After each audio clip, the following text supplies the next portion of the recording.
Welcome to Politics Chat, in which I try to answer your questions about modern politics.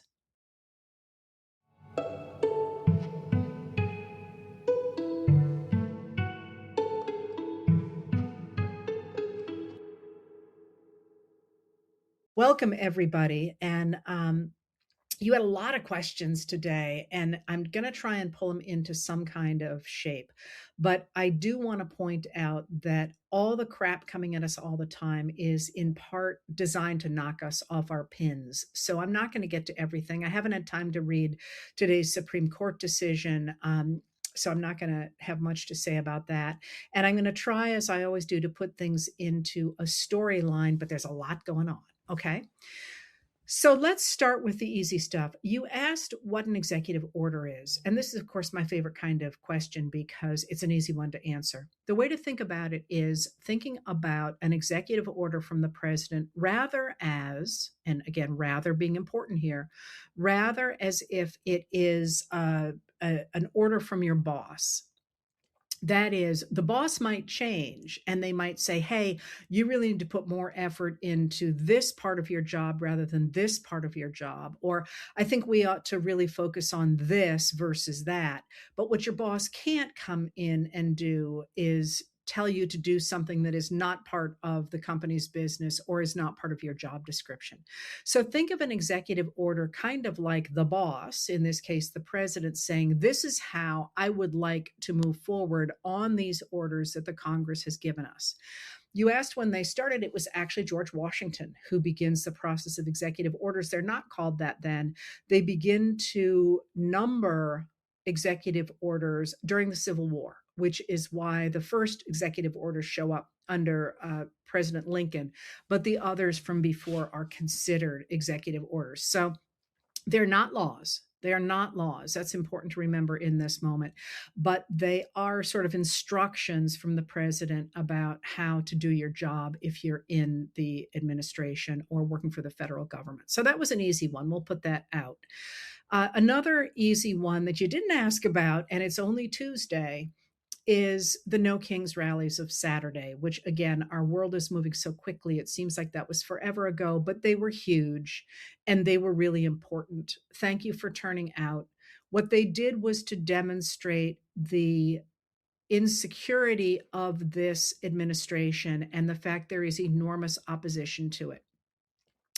The thing that jumps out about the No Kings rallies of Saturday, as opposed to perhaps some earlier, was first of all that they did not appear, and mind you, I do not have inside information on this, and we will get more information about who exactly was at the No Kings rallies and what the numbers were like over the course of several months. There are organizations that really do this. They count people who were there and they dissect the demographics.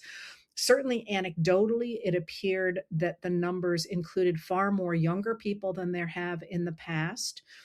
And once again, they were in large numbers in Republican dominated districts and small towns, rural areas. And that says a lot about the depths of the disillusionment with this administration and, crucially, with the number of people who are getting involved in politics now, maybe for the first time. That happened on Saturday. And everything from now on that I'm going to talk to you about involves the administration and what that administration might be trying to do, in part as a reaction to the injury that Trump will have felt that those protests did to him personally, but also partly a reflection of where the administration is and what it has to deal with at this point. So let's start with the obvious. Trump on February 28th, alongside Benjamin Netanyahu of Israel, went to war against Iran with the idea, apparently, that this was going to be quick. It was going to be a surgical strike, and the U.S. was going to be able to grab control of Iran, perhaps even Iran's oil fields, in the same way that it has done in Venezuela, where the capture in January of Nicolas Maduro and his wife Celia Flores, leaving in place the vice president of Venezuela, who was also the country's oil minister, Delcy Rodriguez, was designed to give the United States and private oil companies more control over Venezuelan oil fields, which is what has happened. It appears they were hoping to do the same thing in Iran, but of course, that's not how it worked out. Iran is a very different country than Venezuela is, and it's been preparing for that sort of attack for a long time, but especially since the administration went after Iran and bombed it in June of 2025 with those attacks, those bunker buster bomb attacks on the facilities that were the ones responsible for working on enriching nuclear fuel for the construction of nuclear weapons. So we are now entering, I think it's our fifth week. You can do the math. If we went in on February 28th and today is March 31st, how many days we have been in Iran. And what appears to have happened is that right now, the major takeaway from the American and Israeli attacks on Iran has been the takeaway, singular, have been major takeaway, singular, has been, sorry, that Iran has enabled the closure of the Strait of Hormuz, and in fact, Iran is permitting some tankers to go through the Strait of Hormuz, but it is requiring a payment of about $2 million a tanker for those ships to go through.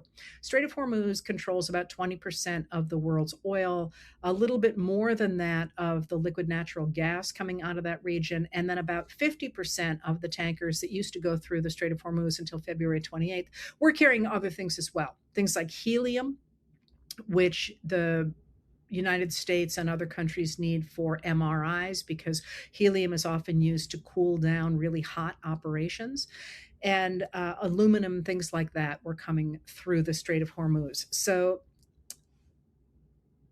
Iran has been able to shut that down.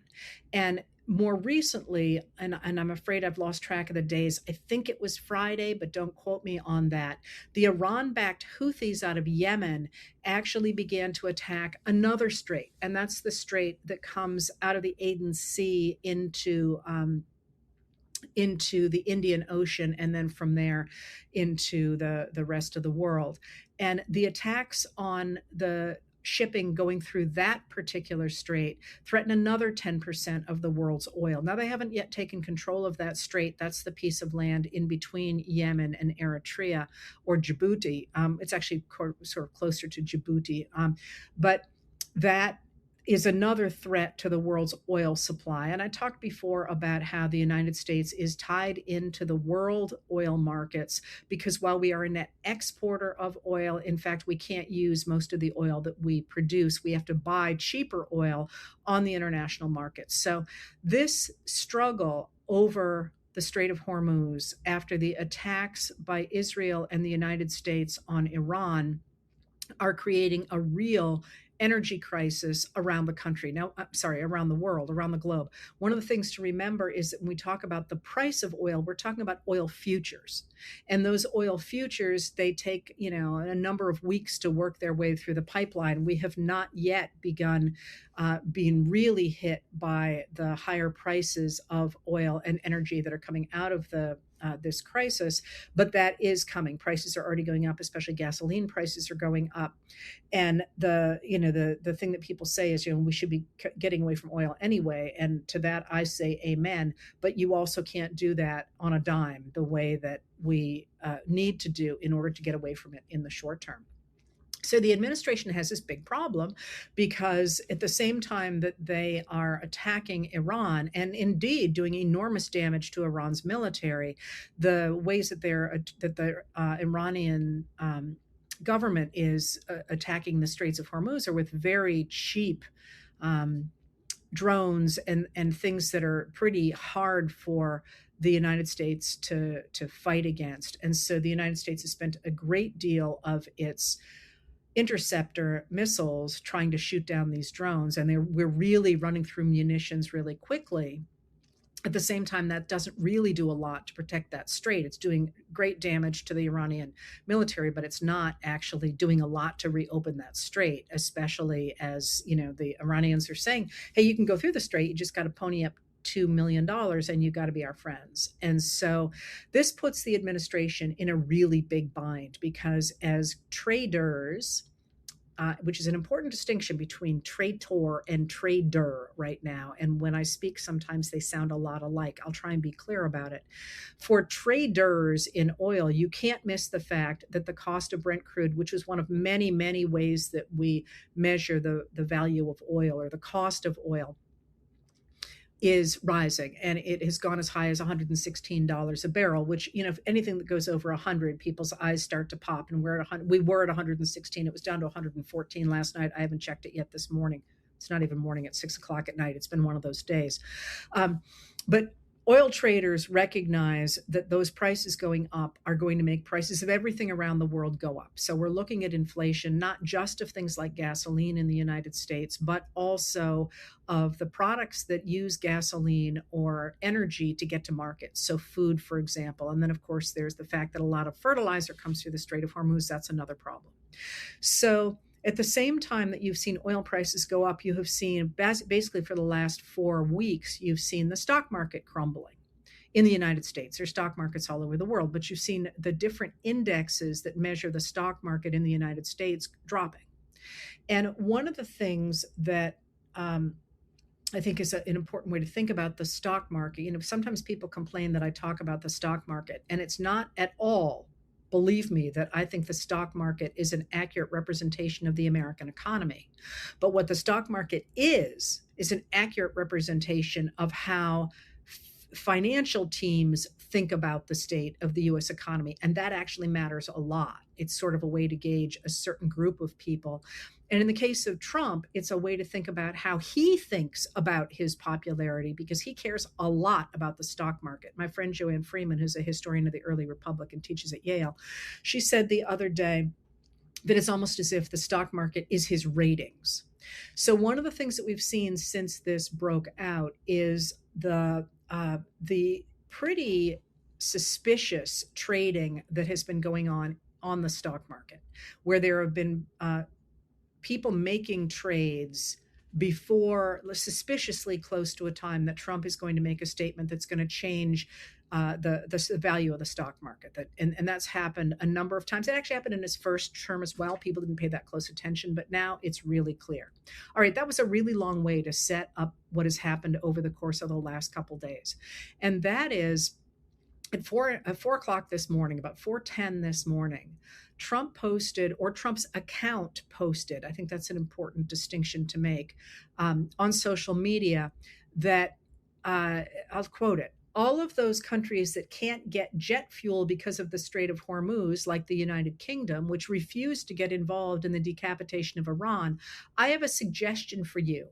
Number one, buy from the US. We have plenty. And number two, build up some delayed courage. Go to the Strait and just take it.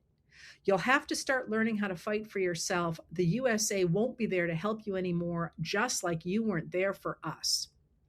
Iran has been essentially decimated. The hard part is done. Go get your own oil.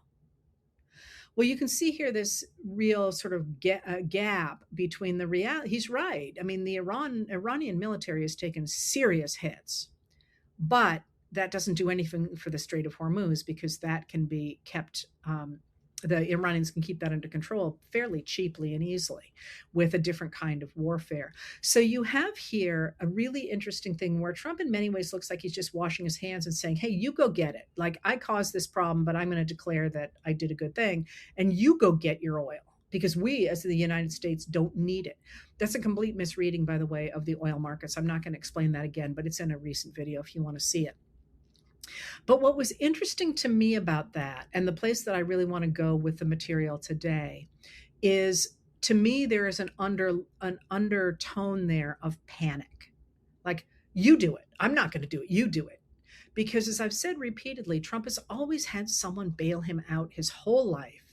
And now he's done a really big F up, and nobody can fix it for him. I mean, he's demanding other countries go fix it for him. And they're all like, you know, as I said last week, I'm sorry, I'm rearranging my sock drawer, maybe later. And he clearly seems to recognize that he's in trouble in the fact he has painted himself into this corner. Now, on the heels of that post on social media at 4 o'clock this morning, um, there was an exclusive story that came out this morning in the Wall Street Journal in which aides to the president, and again, I'm going to backtrack a little bit here. You are seeing extraordinary leaks out of this White House. And I'm going to talk a little bit more about another one in a minute. But when you read these stories, all of these stories, you should have a little ticker in the back of your head saying, who put this story here and why? And there's a lot of answers to that. And you and I can't guess the right ones because we don't have privy to either the journalists or the people telling the stories. But it's never a good idea to read a story in the newspaper and just take it at face value. And that's not to say that there aren't really fabulous journalists out there. There are. And maybe some of those you should read at face value, but you shouldn't assume that anything you get is going to be straight. So that's just media savvy, right? And I should do a list for you of there are certain journalists, when they write, I drop everything to read them because their ideas and what they put down are so important. But there are many others that are reporting in a different kind of way. And so in this case, when these two journalists from the Wall Street Journal produced this story, and by the way, the journalists at the Wall Street Journal are fabulous. For the most part, they are really terrific. The editorial board, not so much, but the Wall Street Journal journalists are great. Anyway, they got an exclusive story, which means that somebody wanted to get a story out. And that story was that Trump was willing to end the war before he reopened the Strait of Hormuz, or before the U.S. military opened the Strait of Hormuz. Now, that story came out, as I recall, about 7:55 this morning. Now, why does that matter? It matters because the U.S. stock market opens at 9:30 in the morning. I think that's right. I get a little confused about times. At 9:30 in the morning. So what happened on the stock market today? Huge rally. The stock market, which has been dropping for, sort of a steady drop, it's got bumps and so on, goes back up. Last I checked, it was up by 950 points. I don't know now what the number was when it closed, but it gained back a ton of the ground that it had lost. And it certainly seems as if that story was an attempt to reassure investors in the stock market that, yeah, he was going to end the war and everything was going to be hunky-dory. But at the same time today, there's also news out in a number of places that we're sending another aircraft carrier over to the Middle East. And of course, we are amassing troops in the Middle East as well. And I just, again, I usually do this at the beginning. I want to give a shout out to our troops, the men and women who are in this, perhaps in many ways, in ways they didn't want to be. And many of whom, and of course I have a couple of very specific people in mind here, are our best and our brightest. And I, if nothing else, when we vote, we should always have in mind that the lives of our sons and daughters, or husbands and brothers and wives, or whomever, have the potential to be put in harm's way by the people for whom we vote. And that's really very much on my mind these days. Should be on everybody's mind. Anyway, so he's certainly putting things in place to escalate the war, not to back away from it. Now, we don't know what he's going to do, but it does seem as if there is real panic there, because the reality is he doesn't have a lot of good options. And the idea that the United States will pull out of Iran and the Middle East as soon as the Strait of Hormuz is open really puts the responsibility, or at least the outcome of the war, in the hands of the Iranians, as opposed to the U.S. saying, we are going to do X and then we'll get out. This actually sort of turns the tables and says, once we make them do something, we'll get out. And that's a really hard kind of war aim to have. And I'm sure you can sit in your minds and think of a lot of wars where the United States was not able to force a group of people on their home turf to do what the United States said. So he's in trouble with that. What we have seen in the last month has been the increasing crumbling of the Trump administration. And that's not to say it's not deadly dangerous still and will continue to be. But let me point out some stuff. First of all, things you have asked about. One of the leaks that I told you I would talk about today is the leak to the, I think it was the Daily Mail in the United Kingdom. There have been two major leaks there in the last few days. One of them was reportedly from people within the Department of Homeland Security about how Deputy White House Chief of Staff Stephen Miller ordered the agents under the Department of Homeland Security to go into areas where there were a lot of protesters in Minneapolis because he wanted confrontations. He thought that would help the administration win what was quoted in the article as being the PR battle. And of course, that's what led to the shooting deaths of Renee Good and Alex Preddy. So there was that leak, but then there was the leak today about Kristi Noem's husband and his activities outside of the public eye. And what's interesting about that is those leaks both appear to have come from DHS. And again, why would you have given those stories to the Daily Mail? And now they're getting picked up in the United States. Unless you were trying to undermine Kristi Noem, Corey Lewandowski, and there have been tons of leaks about Corey Lewandowski, and Stephen Miller, and why?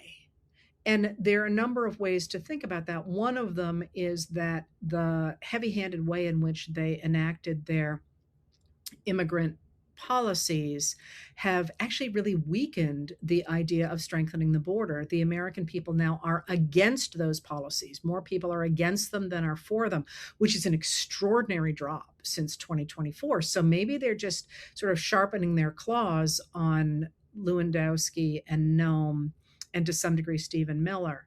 But what that does is it further weakens the administration. The stories that are circulating are really damaging, and they are designed to create, I think, maximum embarrassment within the MAGA community, especially the stories today about Noam's husband and that the whole sort of sexual relationships or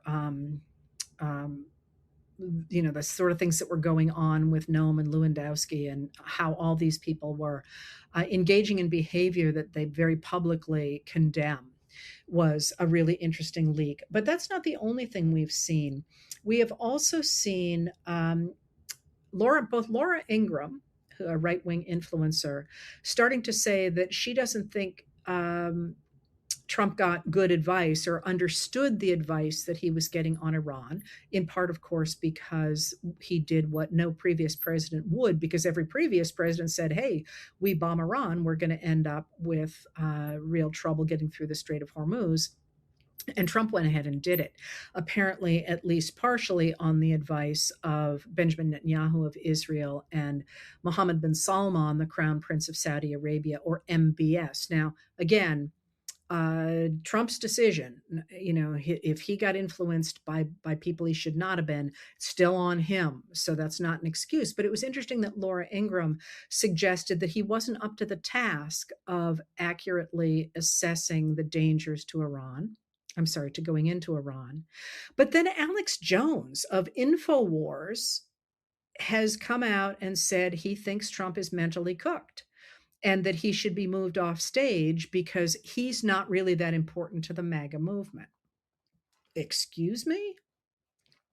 But the fact that there is increasing concern, even in MAGA, that he is losing it is important because there is clearly a fight over the future of MAGA. Who's going to be able to pick it up, if anybody is, and what they need to do with regard to this war in Iran from a man who promised no foreign wars, and with the skyrocketing costs, not only of oil, but also of the other commodities that travel thanks to oil and thanks to fossil fuels. So you can see there's sort of this weakening, this general weakening.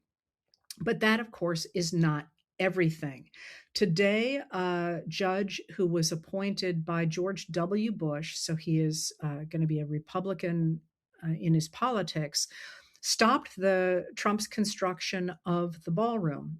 that he keeps talking about. And there's also been in a number of places, the New York Times, for example, but the Washington Post as well, other places, real artistic criticism of that ballroom, basically saying you might think you're such a great real estate developer, but actually your aesthetic ideas suck. And mind you, I'm paraphrasing there, but if you read the articles, that's basically what they're saying.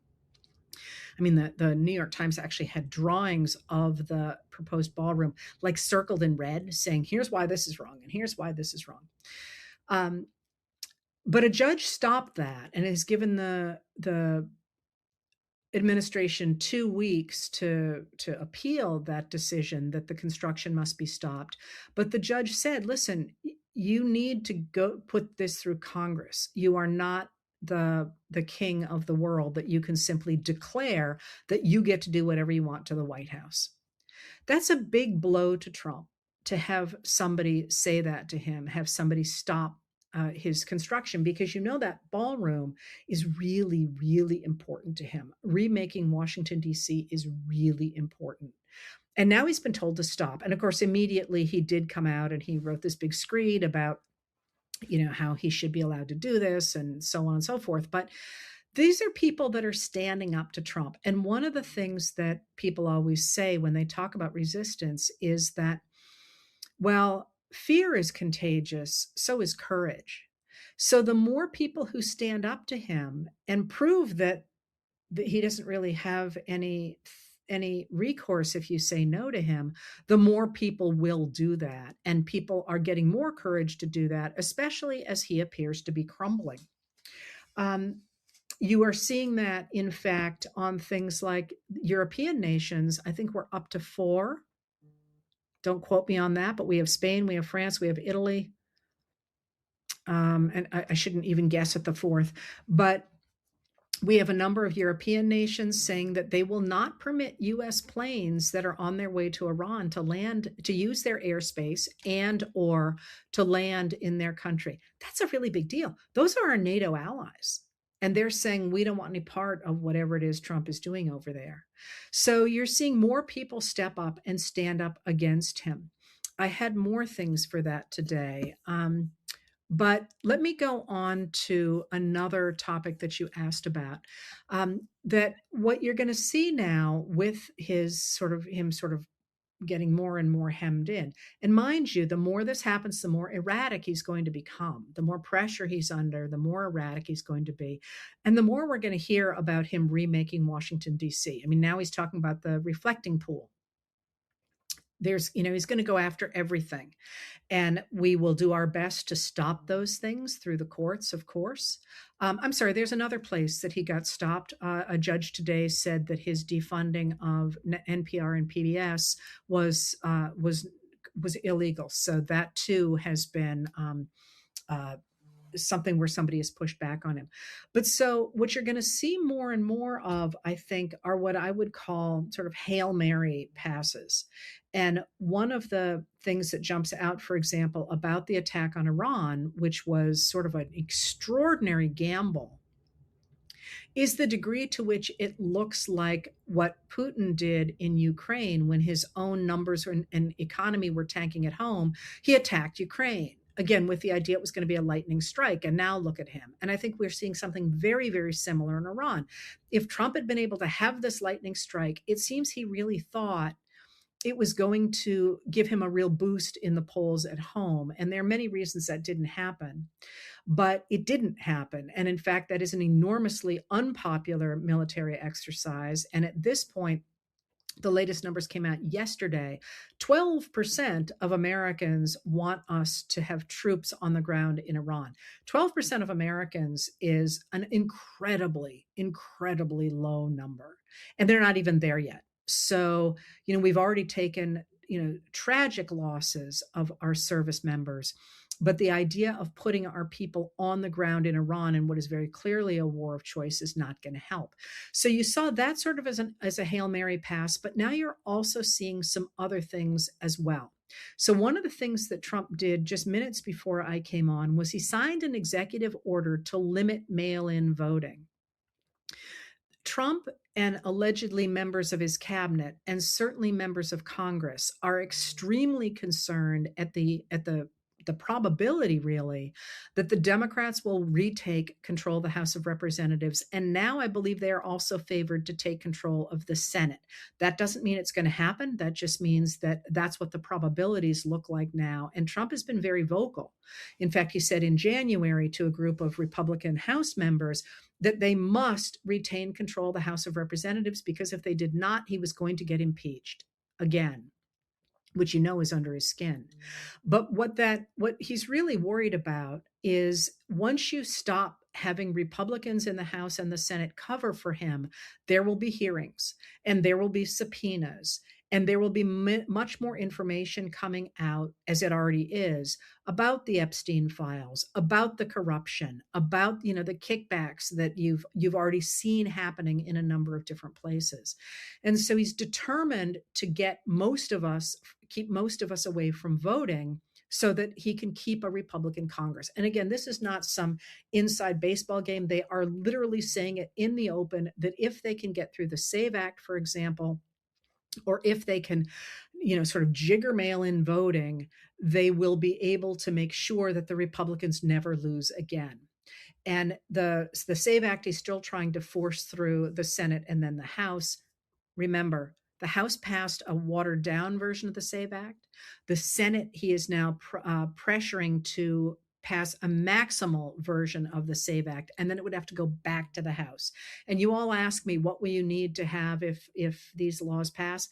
This is all speculative at this point, because the measure that passed the House, for example, did not require you to show ID on voting, but only on registration. The Senate version has both. I mean, and so right now we don't know. You can't make any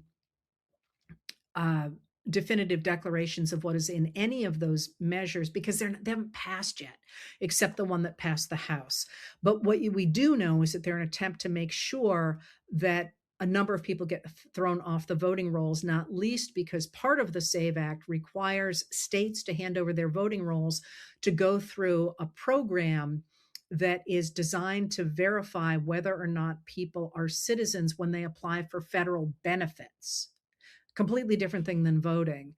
Unfortunately, it is also called the SAVE system. They have nothing to do with each other. The second system I just mentioned has been around for a long time, but when it has been used, it has on voter rolls, because a number of states have handed over their voter rolls, it has a failure rate of up to 14%. People getting kicked off the rolls are identified as non-citizens when in fact they are citizens. All right. He's trying to do this. What he did today is he came out and he signed an executive order saying that he was going to limit, he was going to ask the Department of Homeland Security and the Social Security Administration to approve a list of absentee voters, and the U.S. Postal Service would only be allowed to send mail-in ballots to voters that were on that list. And Attorney General Pam Bondi would investigate anybody distributing mail-in ballots. This is going to be, I'm sure this has already been challenged in the courts. So we don't know where that's going to go, but you can see him sort of being like, okay, that didn't work. I'm going to try this. So this attempt to hammer himself into power is going to get stronger going forward pretty clearly. So you had one other question about the things that are in the news right now that ties into this and that really speaks directly to his base. And that are the hearings that are happening tomorrow. It's not going to be a decision tomorrow. The hearings in front of the Supreme Court on birthright citizenship. And this is actually something I know a whole heck of a lot about. I've written about it before. I will write about it again in the future. But let me just give you a quick and dirty here of what is going on with the fight over birthright citizenship. There has never been any question that the 14th Amendment to the Constitution provides that anybody who is born in the United States of America or in territories that are controlled by it. So I think it was John McCain was actually born in Panama when his father was doing something around the Panama Canal. That's in the back of my mind and obviously not very clear, but there was never any doubt that McCain, even though he was born, I think it was McCain was born in Panama, that he was a U.S. citizen. that if you are born in the United States, you are a citizen of the United States with very limited exceptions. So, for example, one of the exceptions is if your family is an ambassador, if your a parent is an ambassador who is very much still a part of another country, you are not a U.S. citizen when you are born, if you happen to be born in this country. There's a few things like that, but this has really never been challenged. And the trick to it is that the 14th Amendment comes in, it's written in 1866. It's not passed and sent off this to the states for ratification. No, I'm wrong about that. It's actually passed from the Congress before 68. It's sent off to the states for ratification. It's not ratified until 68, 1868. And the 14th Amendment to the Constitution provides that every person, that, here we go. That every person born in the United States and not subject to another foreign power is a citizen. And it did so in a really interesting way. So, one of the things that people will tell you is that the 14th Amendment was designed to overturn the Dred Scott decision, which is very true. The Dred Scott decision comes down in March of 1857. It's often quoted as 56, but that's because they counted decisions in the 19th century from the time of the court sitting, not from the time that the court has handed down the decision.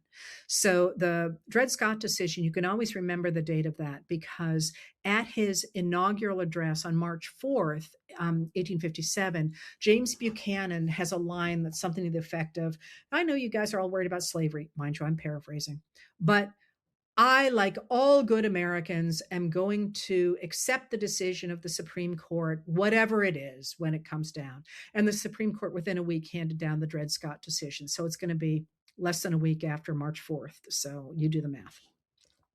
And in that decision, it said that Black Americans, Black men, we're only talking about men at this period, Black men were not citizens and could not be citizens. And that had never been um, foreseen by the framers of the Constitution, the idea of Black citizenship, which is a complete rewriting of the history. And I won't go on now at length about Black citizenship before that period. But you have to remember in the 19th century, citizenship is really malleable in the United States. Like there isn't really a system.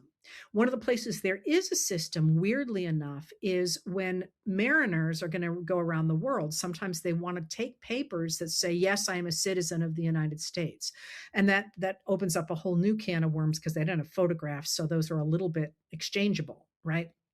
But in the 19th century, it's not like in the early 19th century, it's you have to declare your intention to become a citizen in a number of states, and states will say that you are citizens. But like you can be here and not be a citizen, and there's a lot of stuff going on in the 19th century that seems really weird to people in the present because we just live in a very different world than we did. But the Dred Scott decision says, okay, Black men can't be citizens, which again, this is a little bit killing me because I'm a historian of this period, so I can't really go down all the rabbit holes I would like to on this.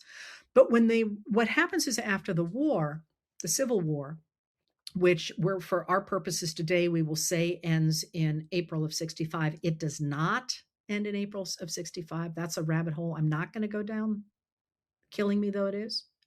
But for our purpose today, we can say that. The real question is, how do you reconstitute a body politic when before the war, the whole idea had been that if you were a white man of property and education, you were going to be a good citizen. But those were the very people who tried to destroy the United States. At the same time that enslaved Black Americans were the best people for the United States and the American South during the war. So that really throws kind of a monkey wrench into who gets to be a citizen and who the American people want to have be a citizen. Another monkey wrench gets thrown in when the president of the United States, after the assassination of Abraham Lincoln, Andrew Johnson, who's a virulent racist and was a Democrat before the war, begins to pardon the vast majority of Confederates. And he gives a blanket pardon to a number of people who fought for the Confederacy.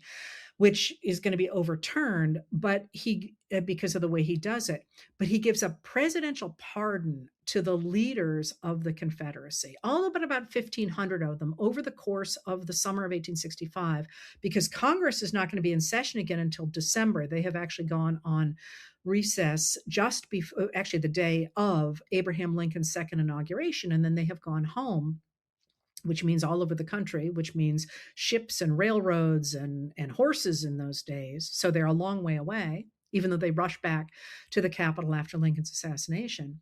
They're not in session to take control of Reconstruction. Johnson is, and Johnson won't let them have any say in it. So what he does is he begins to pardon all but about 1,500 of the leaders of the Confederacy. And a number of them come and beg, and he likes that, so he lets them get pardons if they do that. And some of them send in their daughters to sort of fawn over him, and then he lets them have pardons. But what that means is when Congress comes back in session, it's got to figure out how to reconstitute a body politic in which, at the same time Johnson has been saying to the former Confederate leaders, hey, yeah, you guys are cool, come back in, the southern states have, the state legislatures have also essentially put Black Americans back into a form of quasi-slavery through something called the Black Codes, which are entirely different, by the way, than the Jim Crow laws. Don't get those two things confused, because the Black Codes actually never become legal because the constitutions under which they are written never become legal. But that doesn't mean they don't go into effect. Rather, like we see some of the things Trump doing, the Congress later says, or I'm sorry, the courts later say you're not allowed to do that, but it's too late because it's already, whatever it is has already been disbanded. That's kind of what happened with the Black Codes. So back in Congress, when Congress comes back into session of December in that year, they're like, Johnson meets them and he says, I got great news. The country's all back together. I rebuilt the country. Reconstruction is over. All you have to do is reseat the elected officials from the Confederate States who are already back in Congress waiting to be seated. And everything's going to be hunky-dory.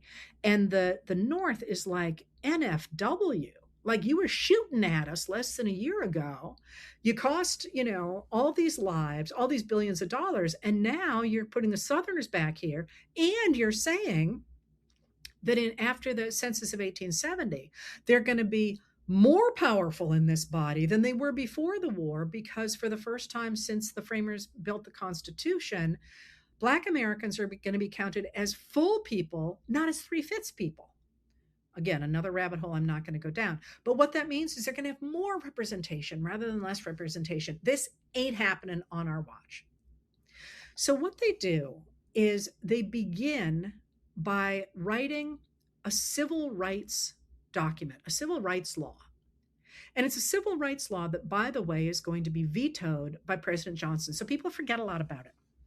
But the civil rights law, while they're thinking about what else to do, and they're holding hearings, they're doing a whole bunch of stuff to do, but they're doing a whole bunch of other stuff. But in the Civil Rights Law of 66, which passes Congress, the Congress people say that all persons, and by the way, where women are going to challenge this language in the 1870s, all persons born in the United States and not subject to any foreign power, excluding Indians not taxed, and I don't have the time to go into that rabbit hole, but someday I will, are declared to be citizens of the United States. And such citizens of every race and color shall have the same rights in every state and territory in the United States. Johnson takes a look at the Civil Rights Act. And by the way, if you want to read these veto messages and all this stuff, if you care about any of this stuff, you can find them really easily. And this is such a boon. When I was in graduate school, you had to know where this volume was in the library, and I did. But it was the only way to get your hands on much of the Johnson administration for various reasons. But all of this material is available on Google Books. You go to Google Books, and then when it tells you to sort, go to full view, because that'll take you back to the stuff that's out of copyright. And then look for Edward McPherson. just like James McPherson today, although I don't think they're registered, they're related. Edward McPherson was the clerk of the House of Representatives. So he put all this stuff together in a couple of volumes. And this is the one on the first one on Reconstruction. It's only for a few years. He added more and more material going on. But the Johnson stuff is all in this, and it's highlighted in blue. So you can look for Johnson's vetoes if you want to look and see what he had to say about them. Anyway, Johnson vetoes this law. And what he says is, surely you did not mean to include all persons who are born here. Because, and I'll see if I can find this quote for you. He says, the way you have written this, it, and I quote, comprehends the Chinese of the Pacific states, Indians subject to taxation, the people called gypsies, as well as the entire race designated as blacks, as citizens. Surely you didn't mean to include all these people. And then he goes on and says something else really interesting. He says, and besides, that's not exactly what he says, but that's the gist of it.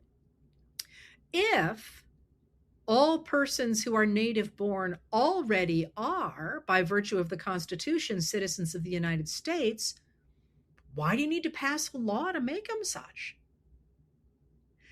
Now, read your 14th Amendment, because when they wrote the 14th Amendment, they listened to what he had to say, because they recognized that if they were going to confer citizenship on those people through an amendment to the Constitution, that citizenship could also be taken away. And they're very, very aware in this period of the powers of constitutional amendments. One of the reasons we get the 13th Amendment, abolishing enslavement except for punishment for crime, which I still think we need to close, by the way, is because Lincoln realizes that because he signed the Emancipation Proclamation under the war powers, that it could very well go away after the war's over. So he says, we must have a constitutional amendment. So they know exactly what they're doing when they look at what Johnson said, and they're like, ooh, crap, he's right.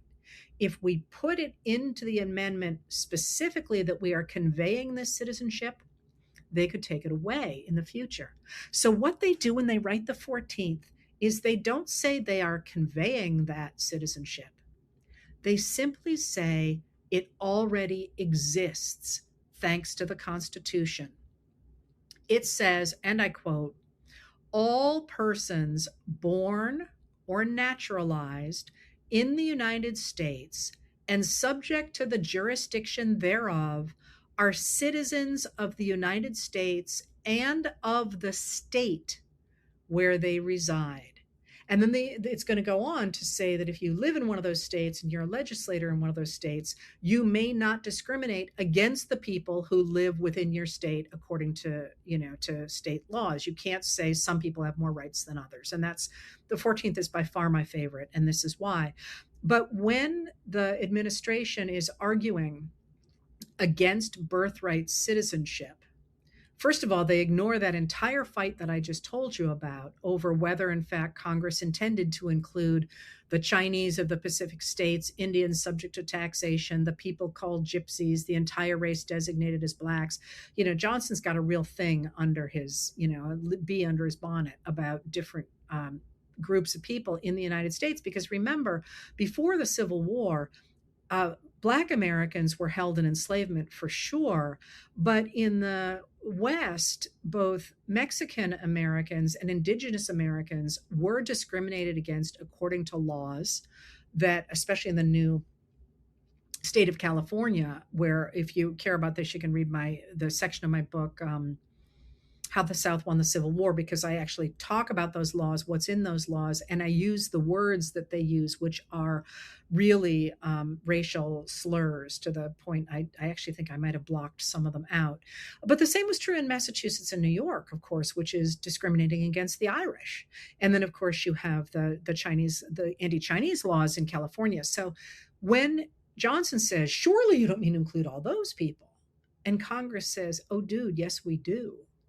That's a really definitive answer to who is supposed to be covered by birthright citizenship. Now, one of the ways that the people are trying to get around that, who are trying to get rid of birthright citizenship in the United States, is that phrase, subject to the jurisdiction thereof.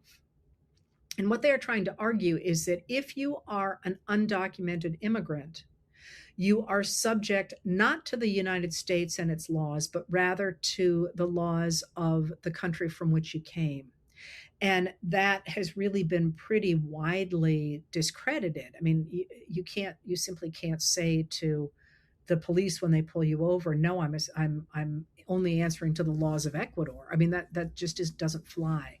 So when you think about this attempt to overturn birthright citizenship, it's really an attempt to solidify Trump's base, but also to change the nature of who we are as Americans.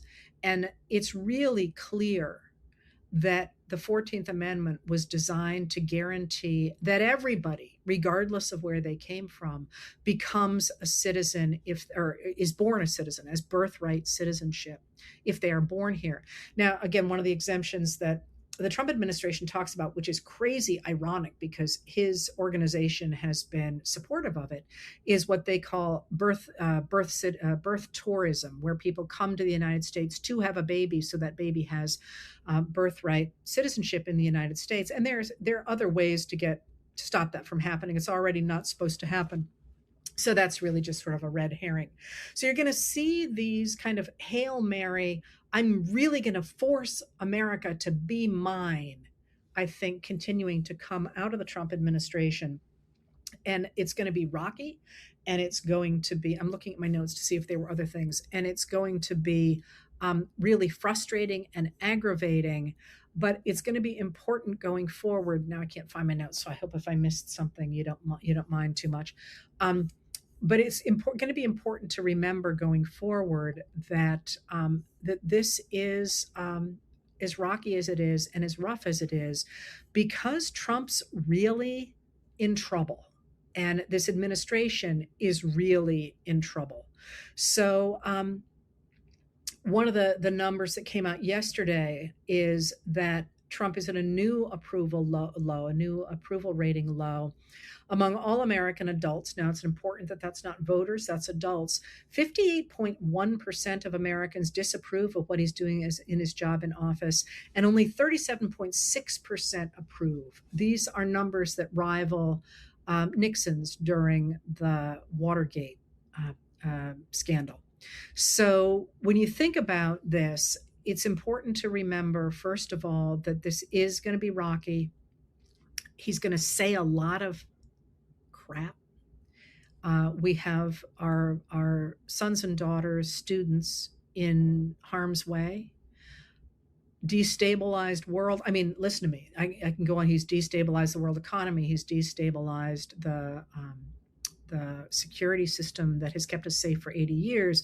He's tearing up anything he possibly can tear up. But it is clear enough that he's done so much damage that even people like Alex Jones are walking away. One of the things to do going forward is, of course, to keep pressure on, to work at your state level to try to protect voting at the state level, where a lot of the fights are going to take place. But also really to keep your eye on the ball for what you want to see come next, because we're in really rocky times, really rocky waters. My husband would call it shoal. You got a lot to get through, and there's a lot of places to get hung up, but we can't stop steering that boat and thinking about what we want going forward. And so for all that, we got to help each other get through this moment. It really does feel to me, and feel is an important word there. This is anecdotal. It's not, I don't have numbers to back this up, that we're entering the period where momentum is going to carry us forward. But if we are not really careful about how we are steering this ship, we're not going to end up in a place we want to be. So speak up, be part of organizations that are doing work that you care about. Make clear the things you want to see happen. There's a lot of people standing up against the concentration camps. They're standing up against the data centers. They're, insisting on fair treatment for undocumented immigrants. They're pressing against the extraordinary corruption of this administration, pressing to have the release of the Epstein files, trying to make sure that Pam Bondi does testify under oath before the House Oversight Committee. Keep involved in that material, keep involved in that, because, like I say, these next weeks are going to be really rocky. I would urge you to watch what Trump does, not what he says, because those two things are very different.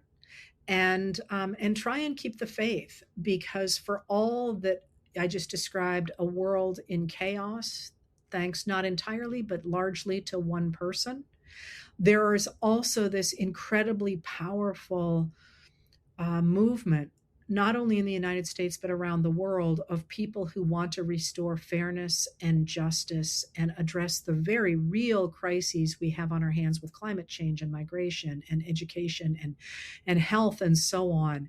And at least from where I sit, the power of that group seems to be growing stronger as the power of MAGA grows weaker. So please do what you can. Try and enjoy the outside world a little bit, because it is spring, and keep the faith.